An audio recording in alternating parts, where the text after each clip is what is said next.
Es médico cirujano y partero, especialista en medicina de rehabilitación, maestro en ciencias del deporte. Trabaja actualmente en el Centro Médico Nacional 20 de Noviembre, Ciudad de México.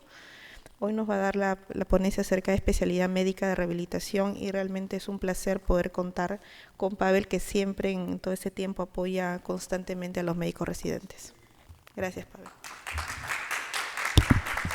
Gracias, buenos días. Gracias por estar acá tan temprano y ya listos para empezar este congreso. Bueno, pues ya me presentaron, vamos a empezar hablando de esto. Yo le llamo un poquito a la plática la filosofía de la fisiatría, vamos a ver por qué.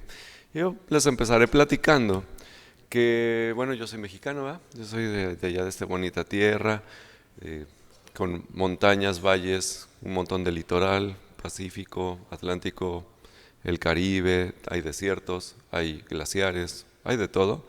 Pero particularmente soy de un lugar que se llama Michoacán. Es una tierra maravillosa, donde están los santuarios de la mariposa monarca, donde está la isla Janitzio, la mágica Noche de Muertos que hoy va a estar a reventar. Hoy se esperan que cerca de 1 millón de visitantes en la ciudad de Morelia y alrededores.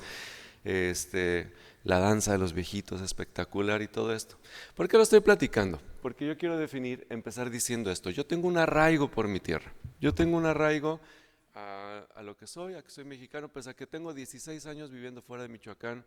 Yo adoro ese lugar, porque tengo esa conexión profunda y significativa que une personas y una comunidad, etcétera.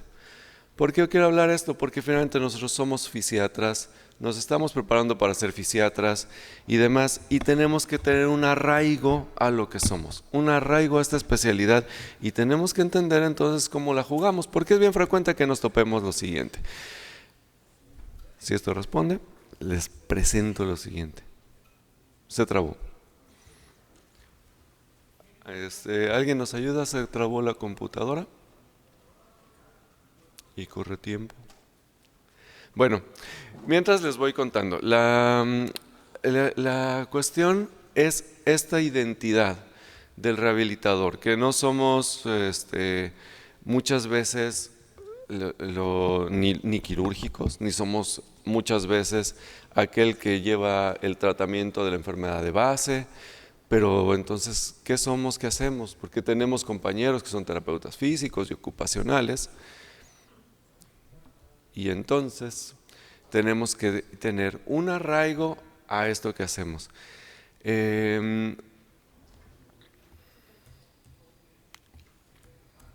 Gracias. Esto es bien común. Continúo. Eso piensan que somos, eso piensan que hacemos, ¿no? O sea, solo somos los que aplican los medios físicos. Los de los seguros piensan que solo somos los que firmamos porque si finalmente el terapeuta hace. Recién en México tuve un conflicto muy grande porque ortopedia estaba mandando directo a terapia física y el seguro ya no quería validarles. Y entonces querían que yo firmara los seguros de alguien que yo no vi. Entonces yo no lo voy a hacer. No, es que es parte del equipo. Si soy parte del equipo, mándame al paciente y yo lo mando a terapia física. Mientras sea así, pues es problema de ustedes porque no respetaron su propio programa y nos meten en un problema. Habiendo hecho esta introducción, vamos a hablar primero qué es un fisiatra. Y bueno, pues esa es parte de la pregunta de la filosofía, ¿no? ¿Qué soy? ¿Para qué estoy aquí? Bueno, el doctor Christoph Guttenbrunner, alemán, miembro de la ISPRM, nos dice que somos unos médicos que tratan de todo, que tienen competencias muy específicas para identificar la patología, para hacer análisis de las capacidades funcionales y actividades, de la participación en la sociedad, y suena muy bonito todo lo que decimos. Nuestro equipo de rehabilitación, sabemos quiénes son, todos tienen el mérito, todos jugamos una pieza fundamental en esto, más si hablamos de rehabilitación centrada en la persona. Y dice el doctor Guttenbrunner que el especialista es el responsable del desarrollo de los programas de medicina física y rehabilitación e identificar el encuadre en el que se van a llevar a cabo. Ok, pero entonces, ¿qué es rehabilitación? Porque entonces si definimos rehabilitación, pues la OMS nos dice que es un conjunto de medidas que van a ayudar a los individuos a participar y lograr mantener un funcionamiento en los ambientes y en la sociedad. Ok. Sabemos que podemos hacer prevención de la pérdida de la función, enlentecimiento de la pérdida de la función, mejoría o restauración de la función, etcétera, etcétera. Pero créanme que hay una discusión muy reciente para definir la rehabilitación. Hay ya tenemos, siguiendo al ISPRM, lleva 4 años tratando de definir la rehabilitación con fines de investigación, dicen ellos, acotar un término mesh de qué es rehabilitación. 4 años y no se ponen de acuerdo.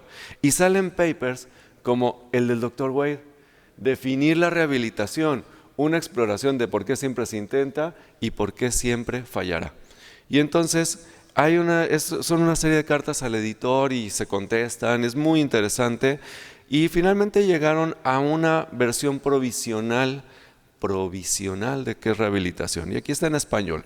Un proceso colaborativo multimodal centrado en la persona, que incluye intervenciones dirigidas a la capacidad de una persona y o factores contextuales relacionado con el desempeño de personas con condiciones de salud que actualmente experimentan una discapacidad o que probablemente experimentan una discapacidad, o personas con discapacidad, o sea, todo y nada a la vez. En realidad se me hace muy completa porque creo que nos define sobre sí, somos un montón de cosas. Somos un montón de cosas, pero a veces ni siquiera nosotros alcanzamos a dimensionar qué tanto somos. Entonces, bueno, podemos sintetizar en un trabajo reciente que somos un médico con especialidad, nos queda clarísimo, que nuestro objeto de estudio es la discapacidad y los fenómenos que la rodean. Ojo, no somos los que manejan el dolor, no somos los que manejan la lesión, somos los que manejamos la discapacidad con toda esa dimensión. Si no estás haciendo eso, entonces no eres un fisiatra total, estás haciendo un manejo de síntomas. Entonces, no somos una especialidad logos, no somos oncólogos o neumólogos, somos fisiatras, iatros. Iatros es el que está curando, pero no especifica órganos objetivos, y ahí ya me gustó, porque entonces resulta que nosotros estamos acompañando a este proceso y no somos los que estamos viendo, como dice, medicina interna. Nosotros seríamos como medicina externa, todo lo demás. O sea, al médico internista le interesa que el pulmón funcione bien, a nosotros nos importa si la persona se sube al camión y se va a su trabajo. O sea, es un contexto totalmente diferente. Entonces, la rehabilitación significaría regresar la capacidad, esta interacción del individuo con su ambiente y, bueno, pues tenemos una relación de tipo objetivista donde la discapacidad hace a la rehabilitación, el objeto hace al sujeto. Si no hay discapacidad, no hay rehabilitación.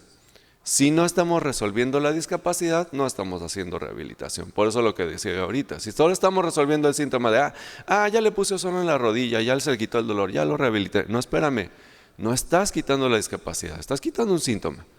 Pero esa discapacidad no la está resolviendo. No sabes si la persona ya puede subir o bajar los 4 pisos de su casa donde está viviendo. No estás metiendo adaptaciones, no le estás poniendo ayudas técnicas.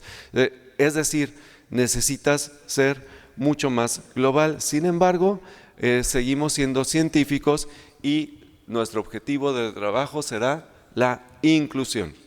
Y bueno, pues obviamente las dimensiones de la discapacidad van a ser biológicas, individuales y sociales, porque si hay un órgano o varios órganos que están afectados, el individuo está afectado para participar a veces de sí mismo y obviamente para la interacción social. Pero no solo eso, o sea, veamos esto, ¿no? Porque las personas se acostumbran a usar escaleras en lugar de rampas. Se tiende a pensar que las personas incapaces de usar escaleras tienen una condición de discapacidad. A ver, espérame, lo normal es llegar arriba. No si subes sentado, parado, elevador, escaleras, rampas, es llegar arriba. Es lavarte los dientes. No importa si destapas o no, usas un cepillote, un cepillito, es lavarte los dientes. Y esta es la parte que tenemos que nosotros entender para también transmitírselo al paciente, porque él dice, es que yo quiero subir la escalera. Bueno, puedes llegar arriba por rampas y usa la rampa. Ese es el tipo de cosas que nosotros mismos tenemos que entender en este arraigo. Hay una subjetividad en la discapacidad, ¿por qué? Porque tiene un enfoque cognitivo, afectivo y comportamental.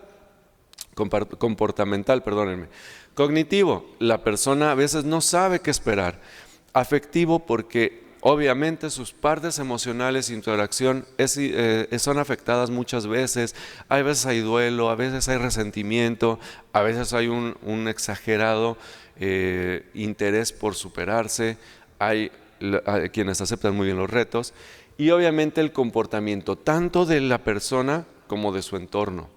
Muchas veces, recién el año pasado, ¿no? Salía un video de unas personas con discapacidad y decía una chica con síndrome de Down, dice, yo no soy un niño, si yo quiero beber alcohol, puedo beber alcohol.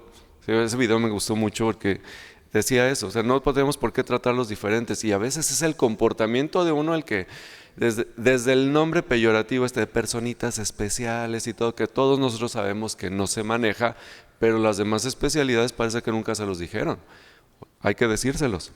Ahora, en el concepto salud, enfermedad y discapacidad, entendemos que es salud. Lo sabemos, desde 1948 está la definición, el completo estado de bienestar y todo esto. Sí, bueno, pero ¿qué pasa con la discapacidad? La discapacidad, pues sabemos que puede ser congénita, adquirida, temporal, permanente, estática, progresiva, que tiene un enfoque con todo esto que ya comentamos. Sabemos que las demás especialidades normalmente se enfocan a esta condición y al órgano y estructura afectada, y nosotros sabemos que nosotros lo que tenemos que resolver es todo esto: actividades, ambiente, factores personales y obviamente la inclusión. Sí, está bien, pero vamos a ir viendo que esto de cómo encuadrarlo, lo que nos ayuda es a analizar, es a sintetizar, es a entender. Pero la pregunta es, el hecho de establecer nosotros la discapacidad en el contexto CIF, ¿nos está llevando a la solución?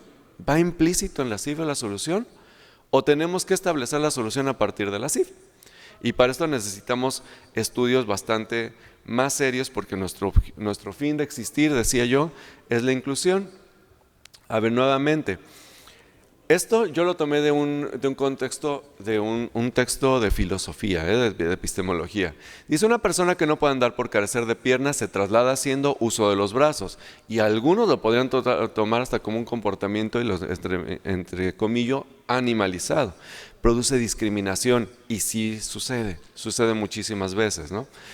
Ahora, lo que importa, como les decía yo, es que la persona se traslade a donde le plazca, no la manera en lo que haga. Entonces, es importante que nosotros, además de estar en nuestro consultorio y haciendo lo que hacemos, volteemos a ver los contextos sociales, las adaptaciones según la consideración, sin que se considere a la persona como un ser inferior. Al contrario, sabemos que tienen derechos. Es ridículo que tengamos que tener derechos humanos y derechos de las personas con discapacidad, que no son humanos, que no serían los mismos. Si los han leído, contienen casi lo mismo. Ahora, tampoco podemos caer en esto de, sí, es que hay personas con discapacidad, pongan rampas, a ver, tenemos que hacerlo desde un punto de vista clínico, científico y ordenado, y asesorar.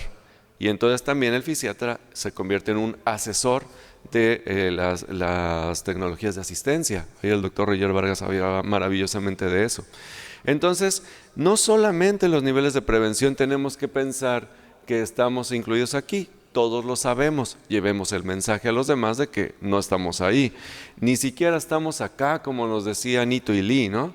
Es que también estamos en un nivel secundario. No, espérame, desde hace ya muchos años sabemos muchos que estamos diciendo, nosotros somos una especialidad de control primario, que no necesitaríamos que otro especialista nos refiriera, podría ser el médico de familia el que lo pasara con nosotros, o ser de primer contacto. ¿Por qué? Porque muchas de estas cuestiones se solucionan con nuestro trabajo. En realidad el otro le quitó el dolor, pero quien le va a ayudar a reintegrarse a la inclusión somos nosotros.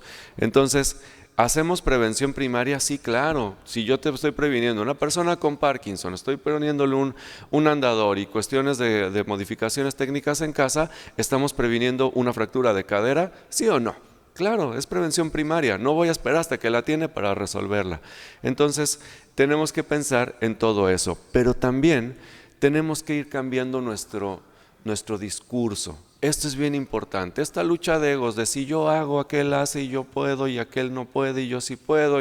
Ok, espérate, si lo tomas en un contexto de la rehabilitación centrada en la persona, todos tenemos nuestras piezas. Hay quien, sí, ok, nosotros tenemos la formación médica y vamos a llevar, pero también tenemos que considerar a la familia, al psicólogo, al terapeuta del lenguaje, grupos de apoyo, teólogos, nutricionistas, odontólogos, readaptadores, terapeutas físicos, ocupacionales, trabajo social, etcétera.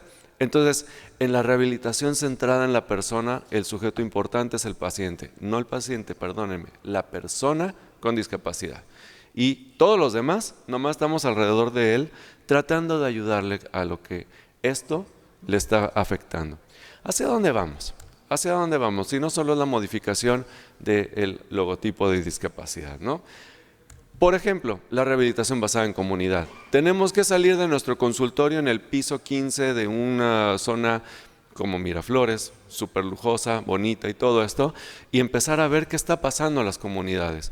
Y ojo que no es lo mismo tener una clínica en una colonia que hacer rehabilitación basada en comunidad, porque tiene que comprender toda la matriz. Tenemos que ver, nosotros cubrir esta parte, sí, ok, pero también tenemos que apoyar en la inclusión en la educación, en la subsistencia, tenemos que incluir en los aspectos sociales y culturales y obviamente el empoderamiento de la persona hasta con las organizaciones que les pueden ayudar. Es decir, nuestro papel va más allá de resolver el dolor y la lesión, sino tenemos que apoyar a ir hacia otros aspectos que van más allá, fuera de nuestro consultorio y que la persona tenga la rehabilitación. Decía el documento de la OMS, la persona pasa de 30 minutos a 1 hora en una unidad de terapia física o una unidad de rehabilitación, pero pasa 23 horas en la calle viviendo su vida. Entonces la rehabilitación tiene que ir a donde vive su vida, no a donde tiene que ir 1 hora, como en mi hospital, que de repente la persona hace 3 horas de traslado para media hora de terapia física y otras 3 horas de vuelta. Así, 7 horas de su vida perdidas para recibir 30 minutos. Y en su casa, no, pues nada, no hay adaptaciones, siguen con tapetes, no hay tubos. Espérame, no debería ser así. ¿Hacia dónde más vamos? Hay que masificar esto, ¿no? Desde hace muchos años.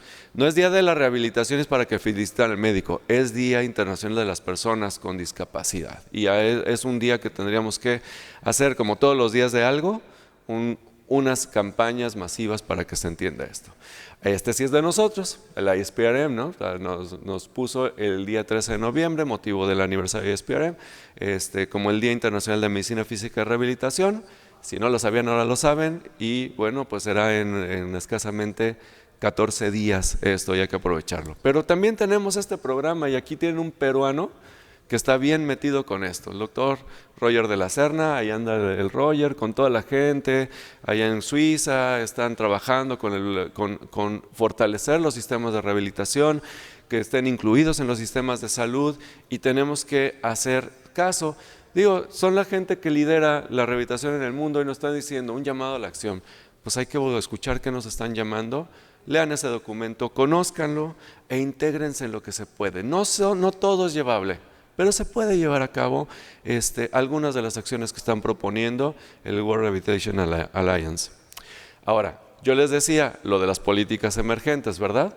Vamos a reírnos un poquito. ¿Qué les parece esta? ¿La han visto? ¿Han visto? Esto es en México, pero ¿las han visto en sus países?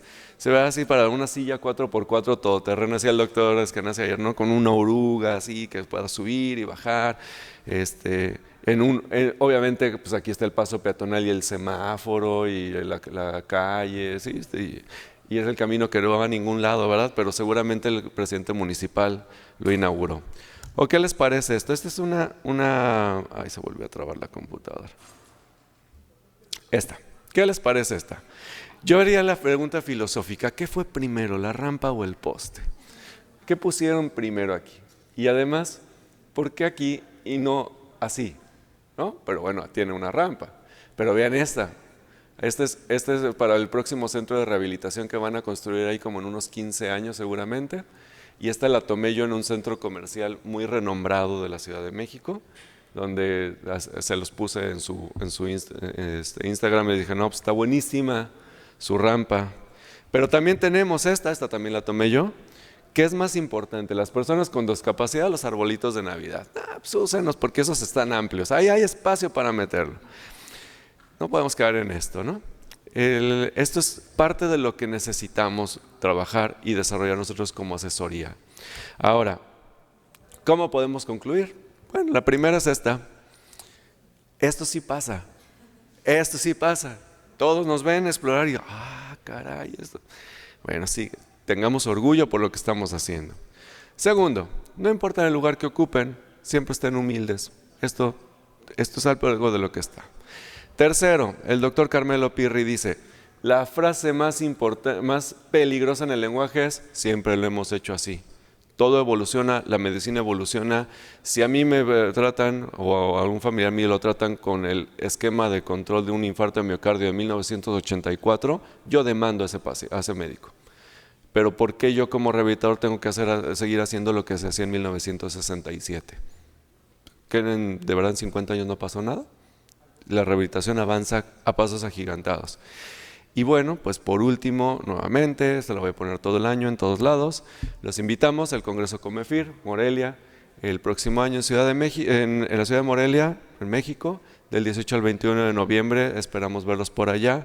Y pues bueno, sigamos disfrutando del Congreso de AMLAR, muchas gracias, no sé si tenemos alguna pregunta o comentario porque me tengo que mover de sala.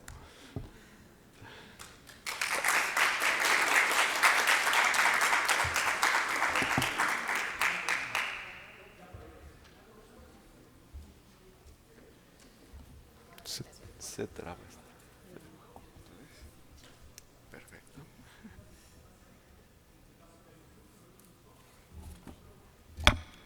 Gracias.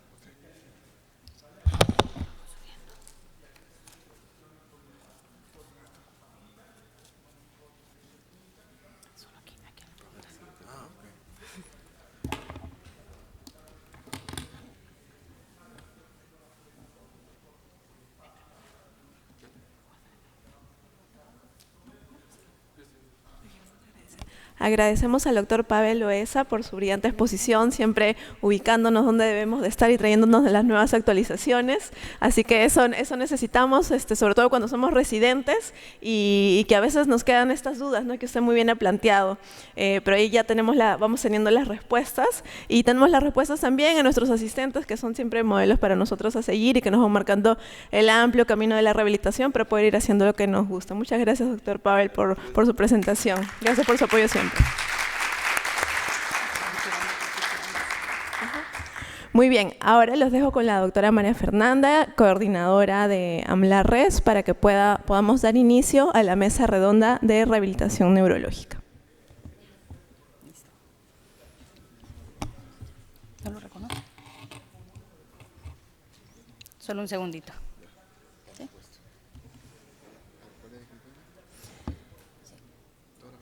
Sí. Y ahí lo vamos poniendo, ¿sí?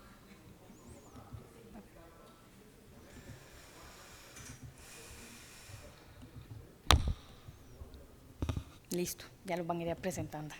Mucho gusto, como mencionó la doctora Lucía, yo soy la doctora María Fernanda Calderón, yo soy médico fisiatra de Honduras y hoy tengo el agrado de presentarles lo que hemos preparado como AMLAR Res para el día de hoy, que son dos bloques de mesa, un bloque de mesas redondas, el primero para rehabilitación neurológica y el segundo para rehabilitación pediátrica. Entonces vamos a ir presentando a los ponentes que van a integrar la mesa redonda de rehabilitación neurológica para ahorita como primer bloque, y les voy a pedir a cada uno de los ponentes que vayan pasando y vayan tomando su asiento en la mesa principal.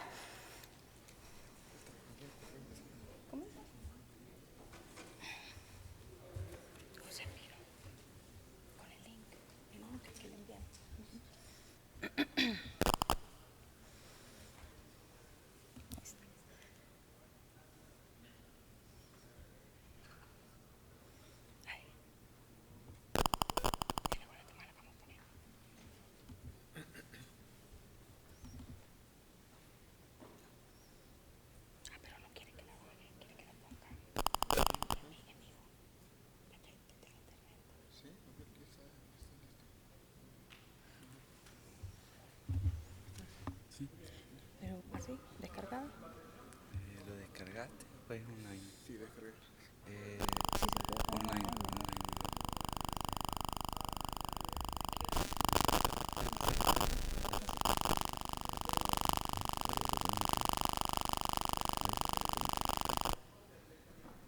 Entonces, por acá, presentación.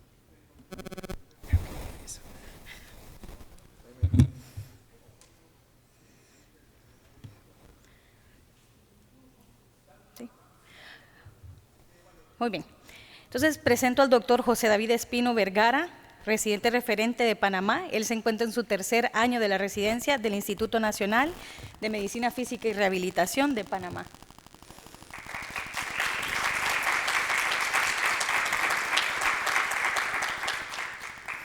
A continuación, al doctor Fernando Alonso Jola Ocata, de Perú, residente referente para Perú, del segundo año de residencia en el Instituto Nacional de Rehabilitación, doctora Adriana Rebasa Flores, Amistad, Perú-Japón.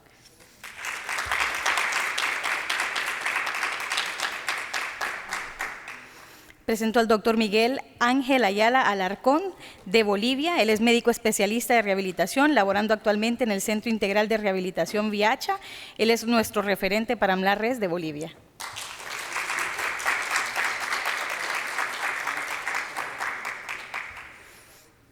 Y como último ponente de la mesa redonda, el doctor Carlos Ignacio Martel Marroquín. Él es nuestro residente referente para El Salvador. Se encuentra cursando el segundo año de la residencia en el Instituto Salvadoreño de Rehabilitación Integral.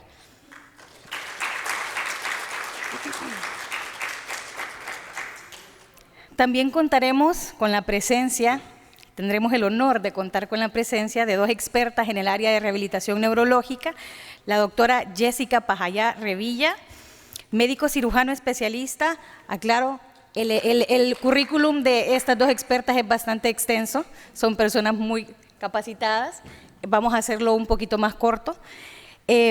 La doctora Jessica Pajayá es médico cirujano especialista en medicina física y rehabilitación de la Universidad Nacional Mayor de San Marcos, es médico asistente del Departamento de Lesiones Centrales del Instituto Nacional de Rehabilitación, doctora Adriana Rebasa Flores, Amistad, Perú-Japón, docente de médicos residentes de la Universidad Nacional Federico Villarreal y de la Universidad Nacional Mayor de San Marcos, y miembro de la Sociedad de Medicina Física y Rehabilitación de Perú.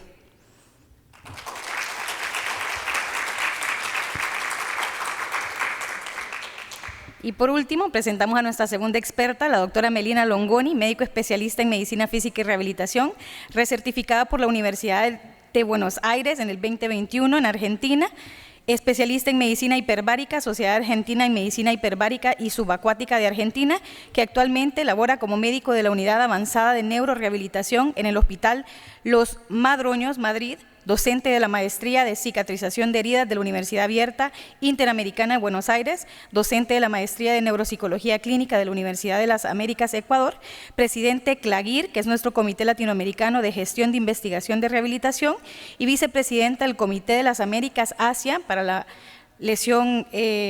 Asociación Americana de Lesión Medular, y miembro de la Sociedad Española de Paraplegia, miembro también del comité editorial de la revista de Neurorehabilitación desde el 2022.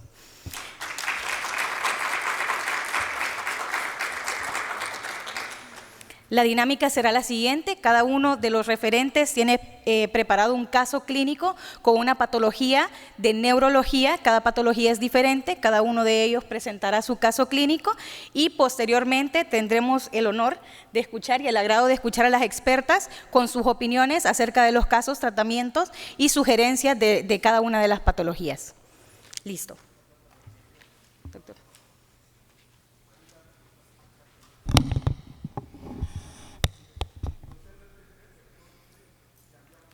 Bien, buenos días. Un gusto estar acá con ustedes para iniciar la mesa de rehabilitación neurológica. Como primer caso, una enfermedad de Parkinson. Entonces, sin más preámbulos, se trata de una paciente femenina de 51 años de edad que acude a la consulta externa de reumatología por motivo de manos rígidas. Fue pesquisada por mi persona, es un caso de la vida real, y que al momento de la evaluación la paciente refería un antecedente personal patológico de hipertensión arterial y dermatitis seborreica. La misma estaba tratada con alodipino en una tableta diaria, sin embargo la dermatitis seborreica no ha sido tratada hasta el momento. El examen físico va a ser dirigido, el cual voy a detallar el examen neuromusculoesquelético, en donde la paciente cuando entra a la consulta externa de reumatología, entra con una marcha festinante. El momento en que se le evalúa, se manifiesta la hipertonía global, una rigidez en mi cuerpo izquierdo, temblor en reposo en mano izquierda, sin embargo presentaba rueda dentada, de predominio de miembro superior izquierdo, sin embargo el miembro superior derecho también presentaba. El tronco se manifestaba en flexión, pasos cortos, conteo de moneda en vano. Cuando trataba de hacer la marcha independiente, tenía periodos de on y tenía periodos de off. Además, la paciente refería dentro de los relatos en la historia que llamativamente, cuando estaba haciendo sus oficios en casa, cuando colocaba canciones de Chayanne, hacer los oficios con mayor facilidad, cuando cantaba y llevaba el ritmo de estas mismas canciones que le gustaban mucho. Además, refiere a caídas de 1 año, en la cual requirió atención médica. La lateralidad que ella manifiesta es derecha, ella es ama de casa, es madre soltera, no tiene ingreso económico constante. El Bartel que se le calculó dio un total de 90 puntos, se le disminuyó 5 puntos en incontinencia urinaria, puesto que refería incontinencia urinaria de urgencias. De igual manera, se le disminuyó en vestuario, necesitaba de vez en cuando, o en ciertas prendas que implicaban abotonado, asistencia por sus hijos. El SPPB se le practicó, tenía 8 puntos y el hand grip era de 17 kilogramos. Ella también refiere trastornos del sueño, donde refiere que tenía poca capacidad de conciliar el sueño, además de sueños vívidos y también la incapacidad de tener un sueño reparador. Además, tenía también trastornos de hábitos defecatorios de más o menos 2 años de evolución, donde refería periodos de constipación requiriendo utilización de lactulosa. Entonces, yéndonos un poco más como a lo llamativo de este caso, la paciente sí debuta desde un inicio, desde que se capta la paciente, con historia de alteraciones a nivel de la marcha y de la postura, datos de rigidez, de bradicinesia y de temblor. Sin embargo, indagando un poco más sobre la historia y los antecedentes previos, sí tiene datos de trastorno del estado del ánimo, como lo es distimia, incluso también datos clínicos de depresión, constipación, datos de fatiga, alteraciones olfatorias. Refería también que cuando trataba de hacerle la comida a sus hijos ya no percibía el mismo olor cuando las cocinaba. De igual manera, datos de posteriormente a los años previos a la consulta que la captamos, hipotensión ortostática y la incontinencia urinaria que les referí, alteraciones de salivación, que ella refería que tenía trastornos para poder deglutir sólidos secos, y además nos hace saber que en la debutación de esta paciente podemos encontrar a esta paciente con datos tanto de datos clínicos como de la etapa premotora como de la etapa motora, en donde ya vemos que desde el punto de vista de examen clínico tenemos la certeza de que se encuentra un compromiso bilateral e incluso también del tronco, lo que hace estadificar a la paciente con un estadio de Howen y Jar aproximadamente de 2.5 o 2.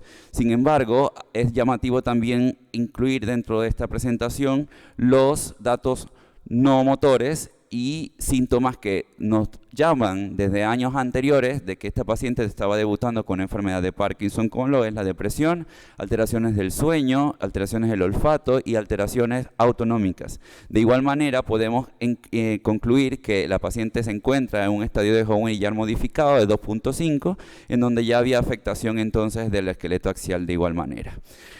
Además, una vez captada la paciente en esta consulta de reumatología, mi persona me la llevé de la mano directamente a la consulta de neurología, y ese mismo día se le capta por el servicio de neurología y se le inicia tratamiento con carbidopa y levodopa, y que afortunadamente semanas después los síntomas motores habían reducido considerablemente, la paciente seguía bailando Chayanne y con mayor facilidad podía hacerle las asistencias a sus hijos. De igual manera se dio el abordaje integral desde el punto de vista de constipación, el tratamiento del estado del ánimo, así también como las alteraciones de los hábitos de sueño. De igual manera, los datos de incontinencia urinaria se refirió a la consulta de urología para tratar también de llevar concomitantemente esta alteración. Por otra parte, es importante ya entrar en lo que se hizo como manejo rehabilitador, no sin antes dejar de lado la rehabilitación centrada en la persona, como explicaba el doctor Pavel, donde nuestro objetivo es enfocarnos principalmente a la rehabilitación en el punto A.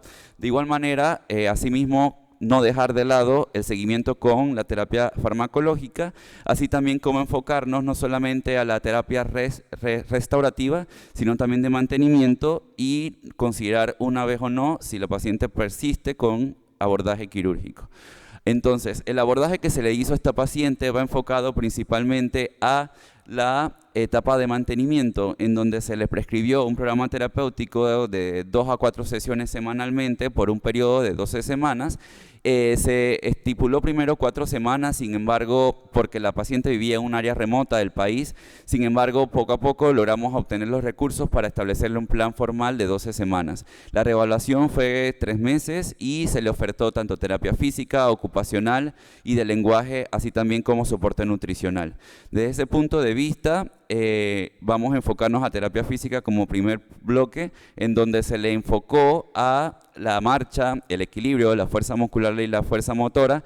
Sin embargo, sin miedo, empezamos en ella ejercicio aeróbico de una intensidad alta a moderada, y que teníamos la certeza que la paciente tenía toda la disposición de adherirse al tratamiento. De igual manera, en el área donde ella habita, por dicha tenía un gimnasio cerca que ella podía tener la facilidad de acudir y practicar bicicleta estática, lo cual también incluimos dentro de los días que no era capaz de asistir a un centro de rehabilitación formal. De igual manera, teníamos que trabajar bastante lo que era el miedo a las caídas, también mejorar el retraso en la aparición de las limitaciones en las actividades que ella misma tenía, basado en la capacidad de neuroplasticidad y neuroprotección que nos oferta la actividad física. Por otra parte, en la terapia ocupacional nos enfocamos muchísimo a mantener el desempeño ocupacional de la misma, puesto que la demanda doméstica que ella tenía era bastante elevada, así también como las limitaciones ya en las actividades de la vida diaria.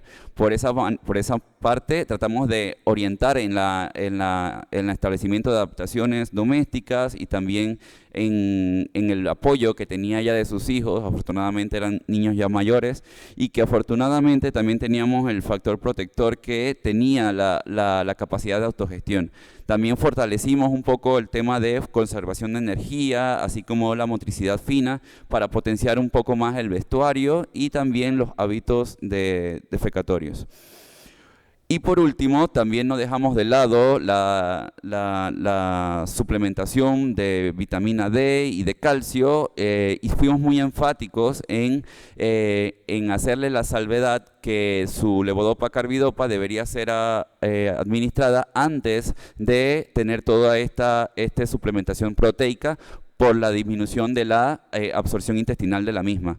Además, también encontramos la necesidad de potenciar un poco más el tema del lenguaje, puesto que a pesar que la paciente no tenía alteraciones del lenguaje al momento de la evaluación, no podíamos evitar no trabajarlo, puesto que es algo que se va a dar sí o sí. De esta misma manera nos enfocamos mucho a los ejercicios de laut, donde vamos a enfocarnos al tono, a la intensidad y a la pronunciación de la misma, así también como de los ejercicios respiratorios para fortalecer lo que son los músculos expiratorios. De igual manera, no dejamos tampoco de platicarle la necesidad desde el punto de vista de fonoaudiología, la capacidad de deglución apropiada para evitar periodos de broncoaspiración, así también como educar sobre las posibles señales de una disfagia progresiva en esta misma paciente. Entonces, desde este punto de vista, teníamos que enfocarnos un poco más a las iniciativas que necesitábamos implementar en su vida diaria para evitar datos de broncoaspiración, como lo es aumentar la consistencia de alimentos, mejorar lo que es la salivación, el periodo de la fase cefálica de la deglución, etc. Y por último, para enfocarla un poco más a la actividad, puesto que la paciente tenía la fortuna de ser muy diestra en el baile, también nos enfocamos al baile como uno de los posibles herramientas rehabilitadoras en la paciente y a integrarse también en actividades de la vida diaria avanzada. Por otra parte, no dejamos de sugerirle las disciplinas de Tai Chi, Yoga y Qigong como posibles integraciones comunitarias, puesto que en la comunidad en Panamá afortunadamente tenemos grupos que practican Tai Chi y Yoga de manera gratuita, comunitaria, y que pues sabemos que la evidencia nos apoya. Con esto entonces finalizo la presentación de este caso clínico de Parkinson. Espero haya sido de provecho para ustedes y gracias también a las doctoras por toda la retribución que nos van a ofertar en este momento. Gracias.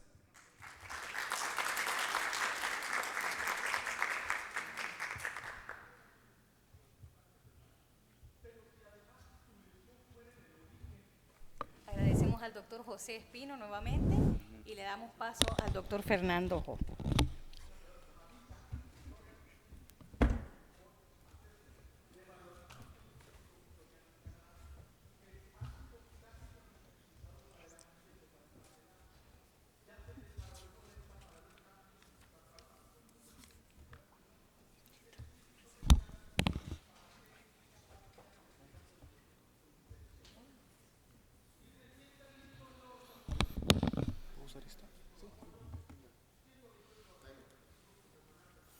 ¿Qué tal? ¿Cómo están todos? Muy buenos días. Soy el doctor Fernando Jo Laucata, médico residente de segundo año del Instituto Nacional de Rehabilitación. Y pues voy a presentarles este casito muy interesante. Esclerosis lateral amiotrófica, una enfermedad infradiagnosticada. ¿Por qué infradiagnosticada? Ahorita lo van a entender. Nosotros recibimos a este paciente ya para un manejo integral, luego de haber hecho el diagnóstico. Pero ¿cómo es que llegó? Vamos a ver un poco lo que son los datos de filiación primero. Tenemos los nombres, bueno, vamos a tenerlo en privacidad. Fue una mujer de 50 años, casada, secretaria que finalmente fue confinada a su casa, terminó siendo ama de casa. En la anamnesis pues se puede ver un tiempo de enfermedad de 3 años, una forma de inicio insidioso, curso progresivo. Ya vio un déficit motor cuando nos visitó, alteración del lenguaje comprensivo no hubo, pero sí en el expresivo. Disfagia sí, pero no tenía compromiso de esfínteres. Un breve resumen quizás de cómo fueron las consultas cuando llegaron a nosotros son las siguientes. Primero fue a traumatología por un tema de dolor. Luego llegó a nosotros para manejo de ese dolor. Pero nosotros descubrimos algunos hallazgos clínicos que nos permitieron poder referirla a un neurólogo para confirmar cierta sospecha diagnóstica de la enfermedad y que finalmente retornó para un manejo integral de lo que es la rehabilitación en él. Entonces, vamos a ver un poquito desglosado, porque la enfermedad de 3 años es muy larga, ustedes comprenderán. Todo inició con un hombro doloroso. Recibió terapia por parte de traumatología, le prescribieron algo simple quizás. Finalmente, cuando no lo manejaron ellos, llegó con nosotros para darle la verdadera terapia, recibió agentes, entre otras cosas más. Empezó a pasar los meses y empezó a desarrollar caídas y la paciente no se explicaba por qué, pero con defensivas pobres. Entonces, empezó a tener alteraciones en la marcha, pasaban los años, limitación funcional en actividades como subir, bajar escaleras, actividades irregulares en la casa, en el trabajo, dejó la secretaría y fue a la casa y ese hombro tampoco nunca mejoró. Y finalmente, gracias a una de las evaluaciones de consulta por el tema de dolor, se encuentra que presentaba a la paciente fasciculaciones en un contexto de hombro doloroso y con alteraciones de la marcha, donde se sospecha con nosotros algunos hallazgos quizás sugerentes de enfermedad de neurona motora. Nosotros lo mandamos a neurología le manda sus exámenes de estudios neurofisiológicos, más la clínica, el ELA estuvo confirmado. Recordemos que algunos laboratorios son para descartar, ¿sí? Donde todo salió normal y donde finalmente concluyen con ELA, regresa a nosotros y ahí tenemos pues el diagnóstico confirmado. Ningún factor de riesgo, hipertensión, diabetes, ni siquiera exposición ambiental. Antecedentes patológicos, ninguno. Cirugías, las que vemos ahí en pantalla. Alteración en el desarrollo psicomotor, ninguno. Ocupacionales, pues fue secretaria y después ama de casa. ¿Y por qué lo menciono? Porque la paciente presentó una alteración sensitiva a nivel de la muñeca. Entonces uno puede decir, pues el ELA no debe tener ninguna alteración sensitiva, pero no es así si es que hay un contexto ocupacional, hay que tenerlo en cuenta. Y pues los familiares clásicos, ¿no? Hipertensión, diabetes en ambos padres. Funciones biológicas conservadas hasta el momento, pero sí disfagia. Ella decía que era más esporádica, especialmente a las pastillas. La medicación entonces por parte de neurología fue Riluzol de 10 miligramos mañana y noche. ¿Qué otra medicina? Nada más por el momento. La electromiografía, como se menciona ahí la fecha de la toma, que fue casi unos 6 meses antes que viniera con nosotros, por lo menos casi a los 2 años y medio, fue fibrilaciones y ondas positivas en 4 extremidades concordantes de enfermedad de neurona motora. Y la resonancia magnética cerebral salió normal. ¿Y por qué es importante recalcar esto? Porque algunos pacientes, hasta un 15%, desarrollan demencia frontotemporal con alteraciones en la resonancia magnética y viceversa. Los que hacen alguna alteración cortical también puede terminar 15% desarrollando ELA. Al revés también funciona, aplica. Examen físico. Ahí vemos las funciones vitales normalmente estables, pero al momento de sedestar y supinar hubo una diferencia de 3%. ¿Sí? El peso con IMC calculado finalmente de 26.2 y las funciones cognitivas normales, pero sí nuevamente la disartria se encontraba. ¿Y por qué hago hincapié en el minimental? Porque generalmente no suelen desarrollar deterioro cognitivo, pero el IMC, esto es importante porque a veces se deja de lado y se piensa que tenemos que bajar tacos sobrepeso, hay que mandarle dieta, pero tiene que estar en un peso menor, IMC normal. No. Si está menos, le subimos. Si está mucho más, la sugerencia siempre es bajar y llevarlo a un sobrepeso de entre 25 y 35. ¿Sí? Entonces, en las actividades, en el examen físico que se realizó, pues la persona en la conversación nos dijo que tenía casi dependencia parcial en la mayoría de actividades, así como alteraciones en la marcha. Entonces vamos a ver el video. Es una paciente femenina en una marcha independiente, podemos ver ahí, pero sí tiene debilidad al momento de hacer la extensión completa para hacer el apoyo y también una debilidad al momento de hacer la flexión de rodilla. No llega ni siquiera a 60 grados en la fase del balanceo. Y el contacto inicial vemos que hace con el antepié. Hay que tenerlo en cuenta. Entonces la clasificación de marcha funcional la ponemos en un 4 porque camina sin aditamentos sobre terreno llano y un rendimiento de B porque solo distancias cortas, ya no sube y no sale de su casa, no sube escaleras tampoco. Entonces los tonos, como lo han podido ver ustedes, todo disminuido, las reacciones automáticas estaban alteradas, las defensivas eran pobres y pues el componente táxico estaba dentro de lo normal. Los reflejos osteotendinosos también estaban de 1 a 2 cruces por sobre 3, y no tenía pues reflejo cutáneo palmar, pero sí tenía un HOMA positivo del lado izquierdo. Con respecto al clonus era positivo en ambos lados y algo interesante, se podía ver las fasciculaciones en todas las extremidades, inclusive en el rostro, la sensibilidad conservada. Al momento de evaluar el complejo orofacial en nuestro paciente, pudimos encontrar que la lengua estaba levemente retraída y las fasciculaciones como tal, pero la úvula en tono bajo, sello labial incompleto, vemos ahí que el pilar derecho está más activo que el izquierdo. Con respecto a la parte sensitiva, todo está ok, ¿sí? Y la disfagia, la deglución, especialmente a sólidos, ¿no?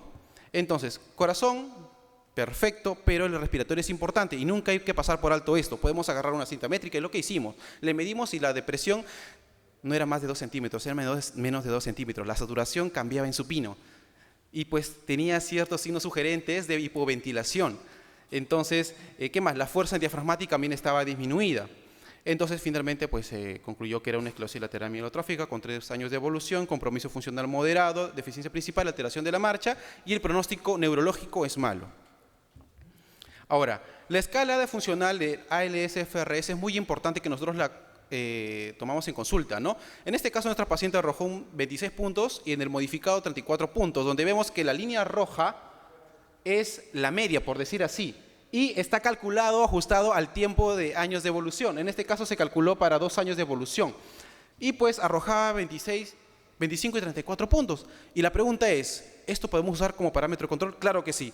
Una disminución de 1 punto aumenta la mortalidad hasta un 7%, eso es bastante. Y si ganamos 1 punto a favor nuestro, le damos una sobrevida aumentada de 4 a 5 meses. Así que es importante.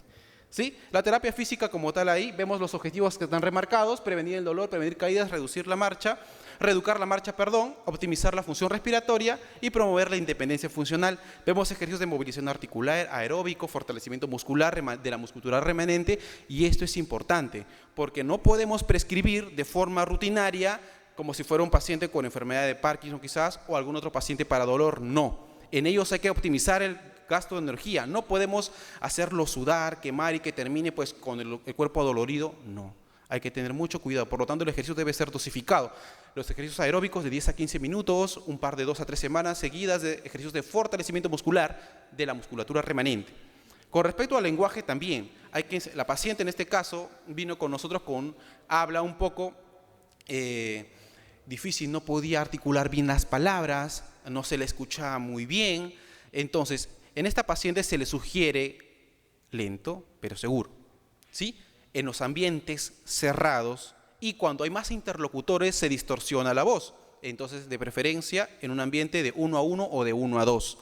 ¿Qué más? En las técnicas deglutorias, realizamos el test de viscosidad para poder ver alteraciones quizás en la seguridad o en la eficacia al momento de ingerir líquidos. Entonces, esto es importante también para poder asignarle una dieta adecuada, ¿sí? Según la ITSI hay una escala tanto de la clasificación de alimentos sólidos como de alimentos líquidos. Y la pregunta es, ¿podemos hacerlo? Claro que sí, nos podemos capacitar. Por lo que le vamos a dar entonces al paciente en su dieta la consistencia y viscosidad adecuadas para no tener alteraciones como que cambia la voz, comió y le está cambiando la voz, o está regurgitando la comida, o está tosiendo. Entonces, esas alteraciones por neurona motora de segunda y primera, que pueden ser características mixtas, le van a repercutir quizás aspiración termina siendo. Entonces, hay que tener en cuenta esos detalles. Y pues se hizo eso, y se hizo una dieta a su medida, maniobras posturales también se les enseña a hacer, como por ejemplo, flexión anterior de la cabeza y la rotación cefálica del lado afecto. Y también cómo gestionar el tema de las secreciones. Ahí vemos los objetivos planteados para cada uno. Con respecto a la terapia ocupacional, la paciente ya merecía el uso de un dorsiflexor, ¿sí? En el calzado, también para la vestimenta, ¿no? La persona por debilidad no se podía ajustar los zapatos, no se podía vestir, abrocharse. Entonces, para eso estamos nosotros. Calzador, una brocha botones. Para el aseo, también, para poder levantarse no tenía mucha fuerza. Entonces le ponemos algún elevador en las tazas. Y la movilidad, y esto es importante, porque puede pasar por alto quizás el hecho de prescribir una silla de ruedas en un paciente que puede caminar. Sí, pero el gasto de energía no debemos jugárnosla. Entonces, antes de que empiece la persona a hacer de más debilidad y que diga, ya no puedo caminar, ay, recién hay que hacer su silla de ruedas, no es una opción. Entonces, anticipadamente se le empieza a prescribir su silla de ruedas, ¿sí? Ahora, y ahí vemos también los objetivos funcionales, ¿no? Frenar el deterioro funcional, lo que es la respiratoria y también el tratamiento de la disfagia, con tipos de adaptaciones. El manejo nutricional. Ahora, esta paciente no cumplía con criterios de gastrostomía endoscópica percutánea, porque no tenía una pérdida de peso mayor al 10%, sí tenía una disfagia leve y la capacidad vital era mayor al 50%. Entonces, no tenía alteraciones en las pruebas funcionales respiratorias, entonces por ahí todavía no. Pero si ella alguna alteración de estas mencionaba por lo menos 2 de 3, entonces ya hay que tener en cuenta la aplicación de una gastrostomía endoscópica percutánea por riesgo de aspiración. Porque el riesgo de la comorbilidad respiratoria es muy importante en estos pacientes. La debilidad de la caja torácica hace pues que uno exacerbe más los síntomas. Y peor aún, si tiene compromiso vulvar, pues ya el pronóstico está yendo más rápido hacia abajo, ¿no? Un cuestionario fácil y rápido es el cuestionario EAT-10, ¿sí? Esta paciente tuvo 3 puntos, es algo muy sencillo, simplemente le preguntamos al paciente si tiene disfagia, algunos sólidos o líquidos, si tiene quizás atoramiento con algunos alimentos. Entonces ya vamos haciendo un checklist de 10 preguntitas básicas. Esta persona tuvo 3, era una disfagia leve, todo apuntaba a que era leve, ¿no? Dieta hipercalórica normoproteica, rica en grasas y carbohidratos. En estos pacientes hay que tener en cuenta que el perfil lipídico es muy importante como marcador pronóstico. En este caso el ácido úrico, los triglicéridos, ¿sí? Y el LDL a mayor cantidad tiene mejor supervivencia. Y eso quizás pasaba por alto, pero en este caso la paciente estaba dentro de lo esperado, ¿sí? Alimentación normal, el test volumen viscosidad, como ya lo mencioné, se le realizó y se le dio la dieta adecuada de 4 a 5 fracciones por día. Entonces el objetivo, nuestra paciente tenía un IMC de 26. Entonces, entre 25 y 35 está perfecto, es mantener ese IMC. Evaluación y tratamiento de la disfagia, como la que ya mencioné. Las interconsultas para neumología era para poder hacer las pruebas funcionales espirométricas, pero también ellos realizan un tipo de procedimiento que es la ecografía. Entonces, ¿qué parámetros? La excursión y motilidad diafragmática. Son parámetros importantes también a considerar nosotros. Pero nosotros, ¿qué podemos hacer? El manovacuómetro podemos hacer para ver el Vmax y el Pmax. El Pmax es para poder ver el tema de cómo ayudar con las secreciones y el tema del Pmax es para ver la capacidad ventilatoria. Y la saturación, sentada, echada, esos cambios mayor al 10%, menos del 90%, signos de hipoventilación, así como los que mencioné también en la exploración del examen físico pulmonar. Finalmente, lo que es psiquiatría, porque es manejo de la depresión, era una paciente con un compromiso emocional muy importante. Y ya con esto voy a terminar. Es un diagnóstico que sabemos que tiene un destino, quizás una sobrevida, quizás a lo mucho a los 5 años, y solamente un pequeño porcentaje, 1 de cada 10 personas con ELA, sobreviven a los 10 años. Esto lo saqué de una guía japonesa del 2024, muy interesante, donde nos sugieren algunas formas de nosotros poder abordar el diagnóstico y cómo se va a informar al paciente. Desde el ambiente ventilado, iluminado, la forma de nosotros de articular y decir las cosas, que debe ser totalmente claro, y no usar expresiones como no hay tratamiento, no se puede hacer nada, como muchas veces solemos recibir de interconsultas. Esta paciente nos dijo así, la primera vez que llegó, el neurólogo me dijo, no se puede hacer nada, señora, y ya está. Eso es demasiado cruel, ¿verdad? Entonces, no solamente trabajamos con el paciente en forma de decirle las cosas, también nos tenemos que ser empáticos, el poder comprender cómo ella nos transmite las cosas. Y no solamente uno a uno, sino la familia es muy importante. Entonces, abordar el tema familiar influye mucho para que esta persona, cuando llegue a casa, sienta el verdadero apoyo emocional y sepa afrontar mucho mejor su enfermedad. Entonces, ese es el caso que les he podido traer. Espero que les haya gustado. Muchas gracias.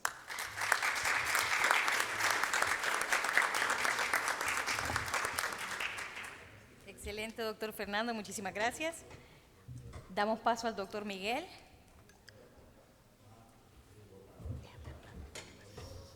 Al doctor Miguel Ayala de Bolivia.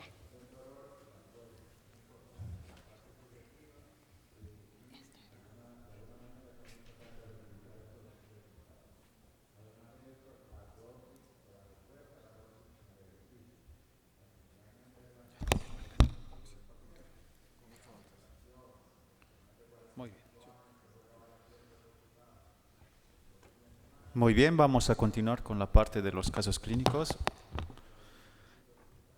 Y el siguiente caso clínico comienza así. Se trata de un paciente masculino de 42 años de edad, de ocupación comerciante, el cual refiere que no tiene antecedentes personales patológicos, ni quirúrgicos, ni alérgicos, ni transfusionales. El cuadro clínico es de 3 semanas de evolución, en el cual el paciente nos indica que ha presentado, al despertar, ha notado que tenía la imposibilidad de poder movilizar la muñeca izquierda y los dedos en cuanto a la extensión. Además de eso, no refería a dolor, pero sí a una sensación de entumecimiento en lo que es la región dorsal de la muñeca, más específicamente entre lo que es el pulgar y el dedo índice. El paciente llega a acudir, ya que no había mejoría, a su centro de salud, al hospital, donde se les realiza lo que son los estudios complementarios y descartan patología ósea y cerebral, pero aún persistía lo que era la dificultad para la extensión de muñeca y dedos, por lo cual es derivado para otras valoraciones y transferido al servicio de medicina física y rehabilitación. Ya en el servicio como tal se le hace la exploración física y se encuentra en buen estado general, cardiopulmonar clínicamente estable, pero en cuanto al examen osteomuscular, para miembro superior izquierdo, a la inspección en hombro y codo no presenta particularidades. En cuanto a la muñeca y los dedos, presenta el signo de mano caída positiva. En cuanto al balance muscular, para hombro se encuentra conservado. En cuanto al codo, para la extensión y la pronación, esta se encuentra conservada, pero para la flexión y la supinación existe una debilidad leve. En cuanto a la muñeca, la flexión de la muñeca y de los dedos se encuentra conservada, pero para la extensión de muñeca y dedos se encuentra bastante disminuida, un 1/5. En cuanto a la movilización para la abducción, pero esta con el signo de mano caída, aparenta debilidad, pero esta se normaliza y recupera su normalidad cuando se lo pone sobre una superficie neutra. En cuanto a los reflejos osteotendinosos, se encuentra disminuido el reflejo brachioradial del lado izquierdo. Y la sensibilidad, se encuentra una hipoestesia en el territorio sensitivo del nervio radial superficial. Algo llamativo también en lo que son las extremidades es que el reflejo aquileo se encontraba con una hiposreflexia en ambos lados.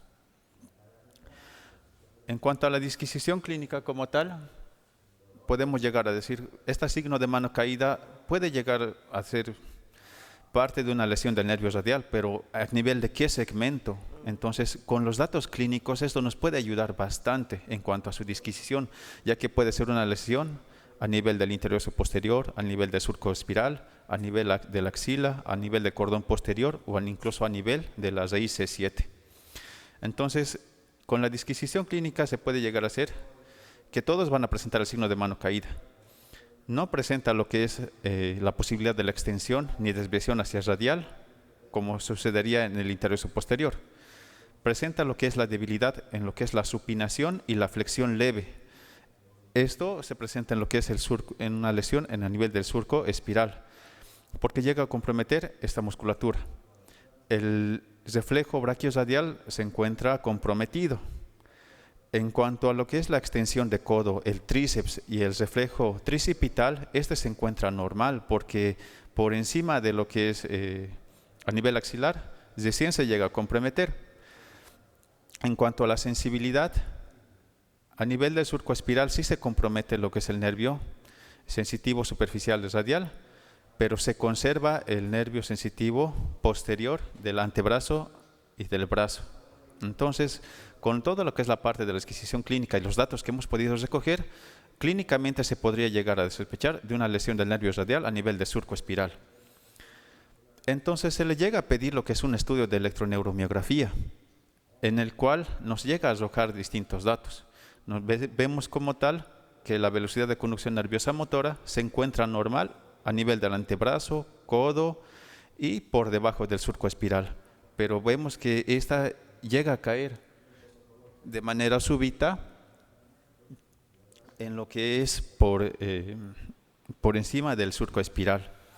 Además de esto, vemos que la amplitud es muchísimo más bajo en comparación del lado afectado como del lado sano. Además, en cuanto a la velocidad de conducción nerviosa sensitiva, esta igual se encuentra disminuida, pero lo llamativo es que también se encuentra disminuida para el lado sano, en este caso el lado derecho, pero no es tan intensa. Y a nivel de lo que es la parte sensitiva de los urales, de la parte distal de los miembros inferiores, esta igual se encuentra disminuida en cuanto a la amplitud de la velocidad de conducción sensitiva. Por lo cual, con estos datos de la velocidad de conducción, podemos llegar a mencionar que existe un bloqueo.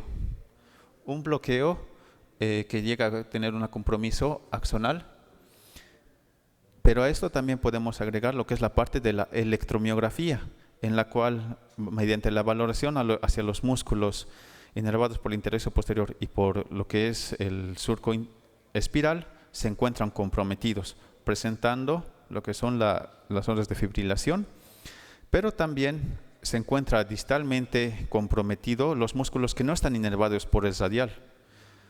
Esto en el potencial de acción de unidad motora. Entonces, esto ya nos hace sospechar de que puede haber lo que es una polineuropatía superpuesta. Entonces, se llega a lo que es, mediante lo que es la disquisición clínica y electrofisiológica, a lo que es una neuropatía radial subaguda de predominio desmielinizante a lo largo del surco espiral, agregado a una polineuropatía sensitivo-motora axonal leve superpuesta. Realizando lo que es al paciente una anamnesis y con lo que nos muestra lo que es el estudio, nos llega a indicar que el paciente consume bebidas alcohólicas aproximadamente durante 10 años. Y que precisamente una noche antes de lo que ha pasado lo de la mano caída, había tomado grandes cantidades de alcohol y se había dormido. Entonces, con ese dato más, entonces ya nos ha podido dar un mejor diagnóstico y la explicación de lo que ha pasado. En cuanto al tratamiento que se le ha podido llegar a poder facilitar a nuestro paciente, recordando que somos un equipo multidisciplinario en la cual el médico puede llegar a dar la prescripción de medicación, la prescripción correcta del ejercicio. Entonces se abre un abanico de posibilidades. Ha entregado a entrar al área de kinesioterapia y fisioterapia, con lo que es la facilitación neuroproprioceptiva, la movilización, la progresión en cuanto a lo que es la fuerza. Ha entrado al área de terapia ocupacional para poder activar las actividades básicas de la vida diaria y poder volver a recuperarlas. En cuanto a la parte nutricional, se puede llegar a ver que la polineuropatía alcohólica llega a afectar mucho a lo que es la vitamina B1, a la tiamina. Entonces, un aporte nutricional correcto también nos ayuda a poder restablecer la parte en cuanto a este caso. Y la parte de psicología, porque el manejo como tal de este evento puede que sea el primero de muchos eventos o que se haya repetido mucho más antes. Entonces, se necesita trabajar la parte en cuanto a lo del alcoholismo. Ya para finalizar, aquí quiero mostrar la parte del pronóstico.